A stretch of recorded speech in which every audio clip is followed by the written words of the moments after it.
Good morning, guys, or good evening. It's Thursday and episode number 24. I have with me a special guest, my friend Jack Levin. And Jack is kind of a legend now in some of the cryptocurrency spheres. He was one of the very first Google employees, I think employee number 20. Is that correct, Jack? 21. 21, okay. And he has done, kind of like me, he's done a bunch of different things that I knew about, like Image Shack, which was, the preeminent place where everybody stored all their images, in, the right after maybe 2007 type time frame, maybe 2010, I think it might have been. Is that correct? Yeah. I think we were actually our companies were partners, and Yeah, we didn't that's even true. know about it. Right. So, Um, so Jack's done a lot of things, and he was one of the very first people, to do a lot of large scale mining of Bitcoin using these, Image Shack servers, and so we're gonna go over that, and I really wanted to get his opinion of, this Bitcoin ETF, which feels to me and feels to a lot of us sort of like the IPO of Bitcoin. And he witnessed firsthand. He was at Google when Google did its IPO, and I really want to just get from his sense, back then, um, you know, how did he see this evolve? I was very, very excited about Google when they did the IPO. Uh, and I sort of said, this is going to be the first $1 trillion company. I wasn't right, but I was close. Uh, and of course, now it is a $1 trillion company. So, it took a while. But yeah, so Jack, thanks for stopping by. yeah, well, thanks for having me. Very good to see you, Fred. The first thing that jumps out at me is we're using our real names, which is actually rare in the space, because everybody wants to be anonymous or semi-anonymous, things like that. So yeah. That's true. That is true. That is a lot of people are just these sort of not only they're anonymous, but they just have these kind of they don't even have their actual pictures. They just have an avatar, right? Yeah. And so when you're hiding behind an avatar, you can say a lot of things, and you can trash talk a lot easier That's than right. Yeah, than putting the when. face in the name and into the conversation kind of makes you want to carry the conversation you believe in and kind of like stand behind. So I think it's pretty important So to Jack, tell have. me about first of all, how did you get into Google? Like, how did you get your first job at Google as employee number 21? How did that happen? So I came. So I finished University of Missouri in Columbia in 1997, and that was just pretty much after the Yahoo IPO, and Netscape had their first browser out. So the web version 1.0 was just starting, and there was a lot of demand for people that would develop the web stuff, basically like CGI scripts and databases behind them. JavaScript, HTML were just literally just starting. And so in 97, I moved to the Silicon Valley. I was interviewed by this company called SGI, Silicon Graphics Incorporated. And I really liked SGI because it felt to me like they were like, I would say ahead of everybody, if everybody's ahead of their time too, doing some really interesting stuff like black hole simulation and a lot of virtual reality stuff. And Intel back then was kind of like still like this. I wouldn't say an underdog, but didn't feel like it was really aimed at doing any sort of scientific stuff. So what attracted me to SGI was the applications in applied physics and science and various other things like virtual reality and high-end processing. And so I really wanted to get a job there. They didn't give me a job because I actually did not know. It was my first interview, and I didn't know how to interview properly. I kind of botched it.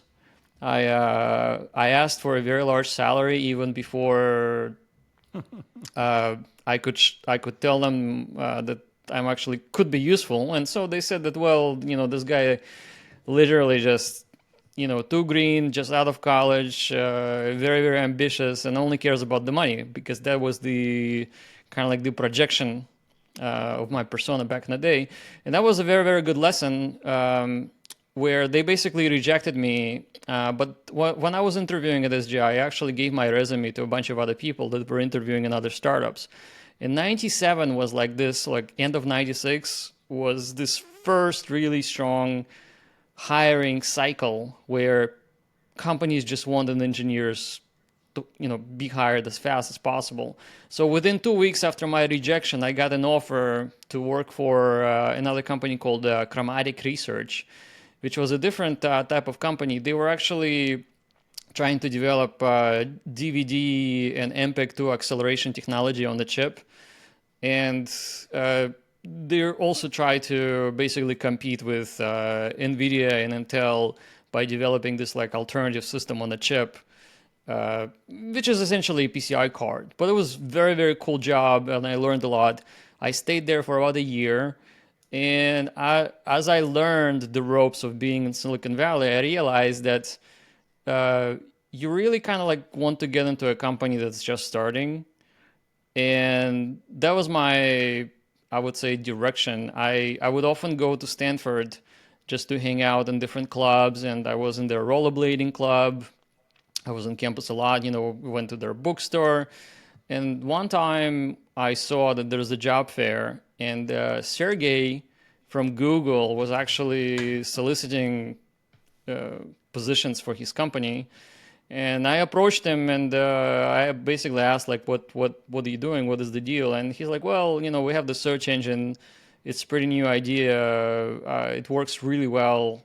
And I actually was not really impressed by his delivery, because back then we already had Yahoo Search and Yeah. InfoSeek and AltaVista and Dogpile and Lycos, whatever else. So I figured, like, why would the world need like the search engine number seven? It just doesn't make any sense. Like, how would they compete in the marketplace? And so I don't think I even gave him my resume, because I figured I should just give it to someone else that's like maybe doing something more novel. But then I came back home and I tried the search engine. I was amazed how well it actually worked. It worked awesome. All of the results came back quickly. They were on point. There were no, pornographic Right. links stuffed in between results. And I'm like, holy shit, this thing is so amazing. It's Wow. just like really works. And I thought that, well, I definitely should give him a call and stop by for an interview. And when I first met him, that was summer of '99. The company only had 7 people. Wow. Just literally just raised money, and were hiring, and mostly they were hiring students, graduating students from Stanford. And so I gave him a call, and I guess Sergey picked up, and I'm like, hey, I met you at Stanford. Can I stop by for an interview? And like, it was like super informal. He's like, yeah, definitely stop by. And so I stopped by and met Larry. And so it was Sergey and Larry in the room with me, and they were interviewing me, asking me like, what is that I'm interested in. And I was actually very well versed in Linux operating system. I was part of that community since Linux was really first launched. I think my first version of Linux was version 0.86b. So it was beta. It wasn't even the final release. And so we just spent like an hour talking about Linux and how awesome it is. And obviously Google was a Linux shop. So they said, okay, you're hired, and because we do have 300 Linux servers, and we have like 2,000 more servers to be delivered next week.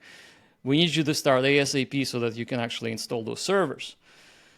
And that was my first thing, is that they literally just said, here's the keys to the data center, or put me on an access list. I walked in, and then like within an hour there was this giant semi truck with 2,000 servers being delivered from a vendor, and they were completely uninstalled. So my challenge was like, okay, so I need to install Linux operating system, and I can't spend a week on it because the new product launch was happening in 3 days, and the first really large partnership with Netscape. So Netscape was like this giant portal that everybody wanted to partner with, and Google was supposed to be the search that powered Netscape. So they basically said that, okay, this is your job, install those servers because our index will not handle the real world traffic that's coming from their portal, so don't screw up. And so I went to the colo, the data center, installed those servers, designed an automated system to deploy the operating system everywhere at the same time without manually typing anything. And that was super fun. It actually came up, and within 3 days, Netscape was live. And that was my, literally, it felt like assembling an airplane while it was flying because like the search engine was there, and I had to modify its backend to actually increase its capacity and make sure it doesn't go down for the rest of the customers or end users at the same time. So that's kind of like the story in a nutshell with Google. So summer of 99, I was number 21. And they just dropped me in a data center and said, okay, we rely on you not to fuck up. Right. And then I guess, about 4.5 or 5 years later, they IPO, right? So company's growing like crazy. I mean, at that time, had Kleiner Perkins already invested or no? Kleiner Perkins invested a week after I was hired. Okay, right. So it was Kleiner Perkins and Sequoia. Right. I think they both put in $15 million into the company. And was John Doerr the guy on your side? He was the guy. I believe he actually stopped by, and that's how I met him. Yeah, I met him also from Macromedia because I sold a company to Macromedia, and he was on the board of Macromedia. So Yeah. a lot of younger people don't really know of him, but he was kind of the legend, I would say, at the Yeah, time. he was definitely a legend. Back in the day, Kleiner Perkins invested in a lot of pivotal companies, I would say, in the technology space. Right. And I just wanted to also point out on the SGI thing, Jim Clark was my professor at Stanford. Oh wow! So I knew him very well. I took his graduate computer graphics course, and I have a funny story. I met him at the Good Earth in Palo Alto a couple of years later, and he's like, "Fred, what's happening?" And I'm like, "Oh, you still at Stanford?" He goes, "No, I just started this new company called Silicon Graphics this year." And I go, "Really?" And I was sort of cocky because I was on Wall Street at the time. I was like, Sure. "Well, maybe I could help you raise a little bit of seed money for your thing." He goes, "No, I think I'm okay. I've just hired this guy McCracken. I think we're going to do okay with this SGI." And I'm like, "Okay." I didn't think anything of it. I thought, okay, he's probably another professor, not going to do anything. But Right. obviously, he did that, and then Netscape and everything else. So yeah. Okay. Yeah. So before Google, I worked across the street from Netscape, actually. So Middlefield in Mountain View, like Middlefield in Alice. That was my office, right next to Netscape. I remember very much that time of the 96, 97, because I was in the Bay Area at that time. And I remember how Netscape was just hiring people by the busload. Like they were just hiring them out of just like going on the street and just, "Do you have an engineering background? Great, you're hired. Next, Yeah. you have an engineering background? You're hired." They were Yeah. just, and I remember visiting Netscape, but I think it was in 97. And I just couldn't believe it. I felt like I was in an airplane hangar or something, and it was just like, people were just assembling desks, sitting down, and it just had that sort of like, just complete. Nobody even knew who they were reporting to, what they couldn't process all the people coming into the. Right. Yeah, it's funny about the desks and chairs. So at Google, for like the first year I was there, we had the exercise balls, like those rubber balls you sit on for chairs. Right. And instead of tables, we had doors. It was doors that was just laid flat on those like stands, and those were the tables, because there was no tables for sale anymore. Everybody bought all the tables, all the desks possible. And Larry's like, "Okay, we're getting doors. Let's go to Home Depot and get doors. That's going to be our table desk, Right. That's cool. Solution." So then we had the Google IPO. Finally, it went out. Now, when you obviously you were a shareholder and everything, and you're like, I'm getting all this liquidity. But did you realize at that point, like, how Google was really going to change the world? I mean, I think it has. It's really has changed the world. You know what I mean? It's, as a company, did you?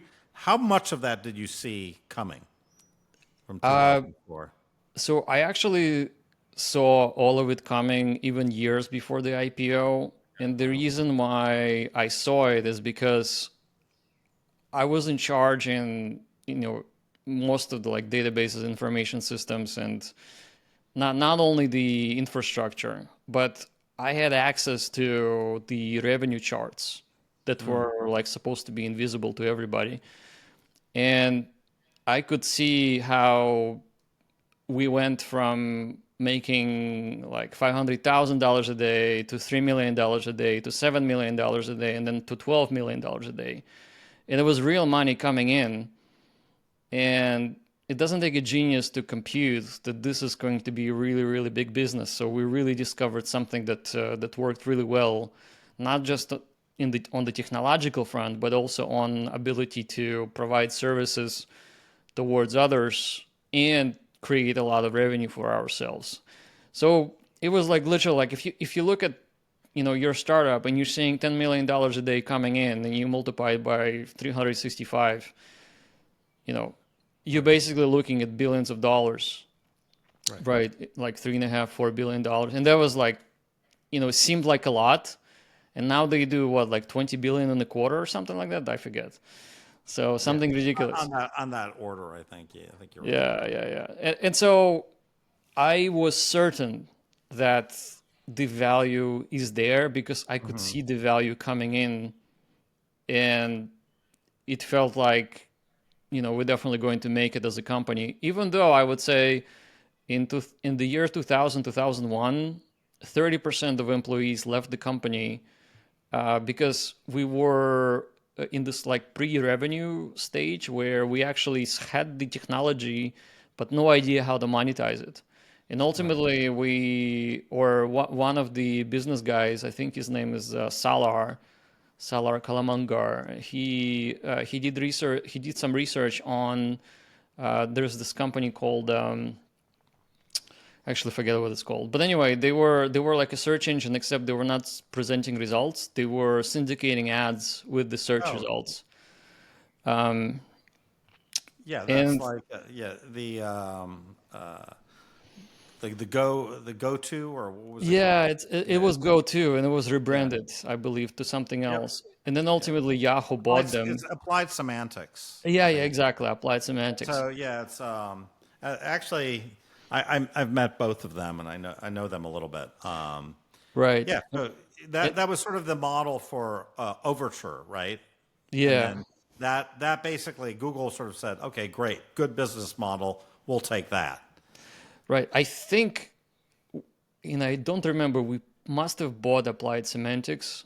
You And did, yeah. Overture, Google bought Applied Semantics, yeah. and Overture was like a competitor with a very Competitor, yeah. similar. Same model, basically, Yeah, yeah. and then the Yahoo bought Overture, I believe. Exactly. But anyway, Yeah. once we combined the applied semantics model for ad syndication within the search results, we actually discovered the kind of like the new gold mine in the way that people had reasons to be included in the search and actually develop websites that are useful to the rest of the world because they get to have monetization through the discovery Right. of the search as well as the AdSense or monetization of the content itself.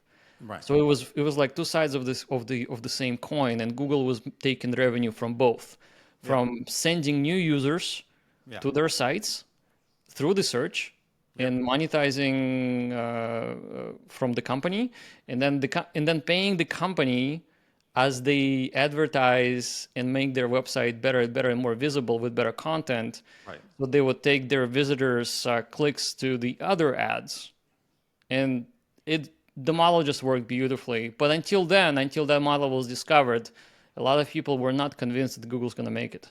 Right. Right. Okay, so since we're talking, we want to get to Bitcoin at some point. So, Yes. when did you really start paying attention to Bitcoin? When did you sort of get your first Bitcoin, and And I know you were an early miner of Bitcoin Yeah, when you had the image so shack. it was actually through my Google's network. I I was having lunch with a couple of friends of mine, and they were joking about Bitcoin, how you can like get a bazooka off the or black market if you just pay in Bitcoin and nobody will find you. And I'm like, Right. what is this Bitcoin thing? Is it like a new scam or something? They're like, yeah, it's kind of like this new thing, and they were like chuckling when they talked about it. So clearly they were not taking it seriously. Um, and I actually know exactly when it happened. You know the Computer History Museum across from the former SGI Yeah. headquarters Yeah. Yep. on in Mountain View? Yep. Across from that museum, there is a little like a bar called Sports Page. Yep. And I literally was sitting in the sports page outside talking to my buddies from Google, and they introduced me to Bitcoin. That was summer of 2011. Hmm. And I went back to my office, joined Bitcoin Talk, um, and started asking people questions like, what is it? Like, what's going on? I read some of the Satoshi's posts and started to understand the SHA-2 tech and how the whole mining thing would work. Downloaded the Bitcoin Core, um, and just start playing with it. Opened up the code to make sure it's not gonna like take all of my passwords or install the key tracking device. It looked legit. The miner started basically on my PC, and that was literally like the same quarter when the GPU mining became a thing. And uh, back then I ran ImageChack, and ImageChack was kind of like this big thing, and we had a lot of data center space. I believe we had like maybe 4 or 5 data centers at the time. And when you're in a data center, you always buy more power than you need. And so you have this surplus of power that you pay for, and it's not Hmm. metered. You just need to plug it in. And so I sent my guys to install some of the servers with like 100 GPU cards from I think it was ATI actually Right. that we bought because they were cheaper. So they installed those ATIs, 4 cards on the motherboard, and there were 3 racks, and each rack had maybe so 35 servers, 3 racks. So that's about 100 servers times I guess 3 or 4. So we're talking about an order of magnitude of 300 to 400 GPUs, Hmm. and we just turned them on to mine Bitcoin. And we mined Bitcoin for like 2.5 years, maybe 3 years. And we're Right. doing other things too, like we started mining Litecoin just to see how different it is. It was super fun. Like the fun part was really to design the software that tracks the hardware to make sure it actually works Right. and the cards actually don't overheat, and Mhm. there's a process to swap them out, to repair them. And so that was like the mining thing. And I figured I love being a miner of Bitcoin because I actually make new Bitcoin for the world. Right. And because I have the surplus power, I could just pay for the power used with Bitcoin. Right. And I think the cost of Bitcoin back then was like $1.50 or something Yeah. like I that. was about to say I wasn't. I really didn't hear about it before 2013, but yeah, I mean, $1.30, Bitcoin at $1 sounds crazy, but the Yeah. crazy thing about it is, we can remember these like crazy prices, and I bought my first Bitcoin in 2013. It was like on Mount Gox, and it was 150 bucks or $200. But like, it wasn't really, I never really thought it would ever get to $1,000. That seemed, even that seemed like crazy. Right. It sort of seemed at that point like it was just an experiment, and Yeah, which it was at the which it time. It was. really It was was. kind of an experiment. Yeah. There was basically no market, and Right. a lot of OTC trades. It was, I would say, it was no different than a collectible, Right. a digital collectible that you had ownership of, full custody, and if you don't lose your password, people can't take it from you. Right. So those were like the core first principle elements that I really enjoyed. Right. Absolutely. Yeah. Okay. So then let's just now fast forward a little bit, And now I met you at Bitcoin Miami, and this is in the beginning of last year, and you know at this point you have a bunch of Bitcoin that you have personally, but you have a bunch of other stuff that you're doing. You're also at that point very, very involved in these ordinals, right? So, these things have just come out. And now there's this other new dimension, right, to Bitcoin, which is, just these ordinals and stuff. Maybe you could just tell us what attracted you to that general idea of Bitcoin as a network, to put data on, since you're really kind of a data guy. Yeah. Well, it is true. I mean, like ImageShack, for example, is a data platform Right. where I think we have like 10 petabytes of images stored. And I'll tell you more about the images and the AI and the originality of user-generated content versus the AI-generated content and how valuable it is. But that's a story for another conversation. And so I always felt that storing data is very, very valuable for everyone, and actually keeping ownership and the rights to the data is even more valuable. Like, for example, obviously, ImageShack as a corporation, we could technically delete your account whenever we want to. Right. And with Bitcoin, given that there is a social consensus and also technological consensus, that's basically means that as long as there's nodes out there that have the chain fully synced, there's no way you can lose your data. And you Right. yourself can run a node. Like right now, I can run a node on my Mac and sync everyone's data, whether it's ordinals or BRC20s or anything else. And so Bitcoin was always attractive to me as a store of value. But when the kind of like the floodgates opened up for an ability to inscribe arbitrary data, it really got me excited about the fact that not only that data can be images like NFTs, but it could also be programs. Like specifically, you could say, here's a representation of a JSON file or a TypeScript file that actually could execute something, or could be a variable in the global scheme of things that could then be interpreted by another reader of the chain on anybody's computer that runs a node. And so I felt that the combination of immutability and self-custody, and also the decentralization and distribution, gave this layer of information storage an amplification that other companies, for example, do not have. And so that was super exciting. Yeah, so I just want to kind of just say that because a lot of people are listening. They're like, what is this? Ordinals, blah, blah, blah.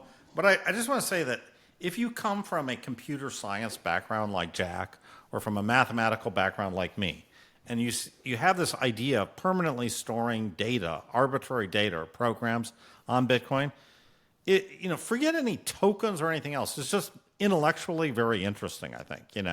It's just Yeah. you're just sitting there and you're like, oh my God, this is it's sort of like it feels like there's some kind of something new there. So I would just say that I think both you and I were very interested in it for not necessarily purely commercial reasons, but just almost as pure intellectual reasons. We were like, okay, this is something new and interesting, and now let's move on to the ETF. Okay, so now we've had this crazy year, right, of these ordinals. A lot of debate in the Bitcoin community, and I understand this debate because my personal view is I still think the sound money thing is very important, and it's the main reason why I have a lot of Bitcoin, and I call myself a quasi maximalist because I do think that there's a potential to make a lot of money by holding Bitcoin if you're patient, right? But I also am very interested in these ordinals and stuff. But now we've got some sort of a new phase in this, that sort of phase shift, right? Which is these ETFs. So finally, really, this last week, for the first week ever, normal kind of Wall Street clients, people like my mom, right, who's got a portfolio that's managed by Morgan Stanley, right? she can now own some Bitcoin. So she's now a Bitcoiner. My mom, who's 84 years old. Um, so I feel like this is kind of another phase shift in this, in that you don't have to be a Jack Levin and have the ability to run your own node, or even have to understand what a software wallet is and understanding 12 or 24 words. All you have to do is just buy this stock, right? So I find that very, very exciting, because that opens it up to so many more people, right? And I'm just wondering what you think about this ETF, and sort of broadening sort of the exposure of Bitcoin, and how does that play out now over the next couple of years in terms of, one of the things is in terms of people actually maybe getting curious about Bitcoin, the network, and self-custody and other things. Do you think that happens, or do people just say, I'll just buy the ETF and I never need to actually hold an actual Bitcoin in a wallet? Well, I mean, certainly, as we know, in the investor space, there's all kinds of classes of people that get into investments, and some of them research the companies they invest to like very, very deeply, and they are passionate about it. Right. And some people just buy index ETFs or funds, or maybe it's a mix of bond/stock portfolio, right? And they really just don't care. Right. And so I'm sure we'll have something very, very similar with the Bitcoin ETF. And I think giving an opportunity to have an option to invest into adoption of solid digital self-custodial commodity that's out there through the vehicle of your favorite broker that you trust is actually very, very positive, not just for your holdings, but for the liquidity aspects of this developing market. Because no matter what anybody says, even though Bitcoin looks large, it is still very much in the development phase in the way of adoption. So it's being adopted. It's going to continue to be adopted for the next, let's say, 100 years. Who knows, right? The point is, this is a new thing, relatively new. It's definitely large enough to pay attention to, because it is worth close to $1 trillion in its entirety. Though I would say that market caps are often misleading. It is not the market cap people should be looking at. It's the liquidity pools and the size of how liquid the asset is. And Right. because nobody can ever sell all Bitcoin everywhere at the same time. So it's, it is not like a company, because you cannot acquire Bitcoin for $1 trillion if you were a company. No. But some company that's a corporation, you could do that if they had a valuation. So somebody that's worth 100 million or whatever, a billion, you could just like make an offer and they'll agree to that, which is different with Bitcoin, because Bitcoin is more of a it's very close to digital commodity like oil or gold, right? You cannot acquire all of gold or all of oil, because you actually need to spend time and energy to derive it from the digital informational landscape, I would say. And so what I think, like if if my grandmother or if my mom buys an ETF through a fund, and she wouldn't even know that it has Bitcoin in it. Like, for example, ARK-W, the ARK fund, like software related, they have had GBTC for a long time. A lot of people don't know that they have had GBTC. So are they Bitcoiners? Well, not really, but yet they're participating in a strategy by proxy through somebody who understands where it could lead. And they just care about the return. So I'm sure that there will be people who basically quit Vanguard and move to E-Trade just because they hate Vanguard's safe, air quotes, guarding them from buying those new ETFs, so they don't offer them, and people just move to E-Trade or anywhere else to Fidelity. And then like those people who are passionate, they understand what they want to do with their money. And then there's some people who don't care, but it doesn't change the fact that the influx of new money into Bitcoin is also a fact, because now there's more inroads into it. So it's not like basically only some sort of a shady exchange that you need to send your fiat into and get your Bitcoin. I'm It's just curious actually, of your friends, right? So, you have kind of this broad network of friends. What percentage would you say of your friends have some Bitcoin? uh, I would say, well, given that I'm very squarely sitting in the crypto space, I would say Right. 70% of my friends would have Okay. it. Right. So, and it wouldn't just be Bitcoin, it would be everything. Everything. Yeah. Right. So, yeah. Okay, Jack. Well, we're going to wrap it up, but I think this has been a great discussion, and I'm really happy that we've had this because I think it's your story is so unique, and I've met a lot of people, but I have over the years and stuff, but I haven't quite met I haven't met a lot of people like you. I mean, you're definitely Thank have you. a very very unique mind, I would say, and I'm a fan. So. Thank you. And I'm a fan of your new podcast endeavors. I think I listen to every one of your podcasts on Twitter or on X. Yeah. And so, I mean, wasn't like I was one of the first people who suggested you need to have a microphone You were, to, and I finally got one, and it's like yeah. you were very good on the kind of the little things. You were like, this sound is really important, and you were right because when the sound is bad, people they get annoyed and they stop listening. So Yeah, people can forgive poor quality of the video, but they do not forgive the fact that they can't hear you very well, or there's like this annoyance that's tagging at your brain. And it makes sense because you're driving in a car, your phone is next to you, you're just listening through Bluetooth through your speakers. And if it sounds good, you just continue to listen. So that's why like microphones is a thing. So okay, guys. Well, I'm going to wrap it up, and I'm going to put obviously a link to Jack's Twitter, and you can follow him there. And yeah, somebody you absolutely need to follow and follow what he's doing. So I'm going to see you later, Jack. Thanks again for showing up and giving me your time. thank you. I really appreciate it. Thanks. Bye. Thanks for having me. Okay. Bye.